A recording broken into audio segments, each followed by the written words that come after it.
बढ़ते खबरों में आगे उत्तर प्रदेश के वजीर आला योगी आदित्यनाथ आज बाराबंकी का दौरा करेंगे और अपने इस दौरे में सीएम योगी बाराबंकी को कई तरक्याती मंसूबों की सौगात देंगे। इस प्रोग्राम का इनेकाद इंटर कॉलेज हरक में किया जाएगा। इसके बाद सीएम योगी जीआईसी ऑडिटोरियम में मुस्तफीदीन को सर्टिफिकेट भी तकसीम करेंगे। इसके बाद सीएम नवाबगंज असेंबली में एक अवामी रैली को खिताब करेंगे।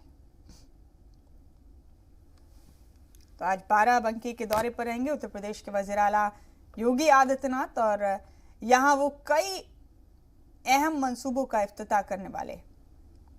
तो जैतपुर और नवाबगंज असेंबली को सौगात देंगे। आज सीएम करोड़ों के मंसूबों का संगे बुनियाद रखेंगे और नकाब कुशाई करेंगे। ये दोनों असेंबली हल्के बीजेपी के लिए अभी तक सबसे बड़े चैलेंज हैं। इनमें से बाराबंकी की सदर सीट पर अभी तक बीजेपी जीत हासिल नहीं कर सकी। जैतपुर असेंबली में 2017 के इंतखाब में जीती थी बीजेपी। 2 साल बाद ज़िमनी इंतखाब में बीजेपी को इस सीट पर शिकस्त मिली। 10 किलोमीटर की दूरी के अंदर सीएम दोनों असेंबली हलकों में जाएंगे।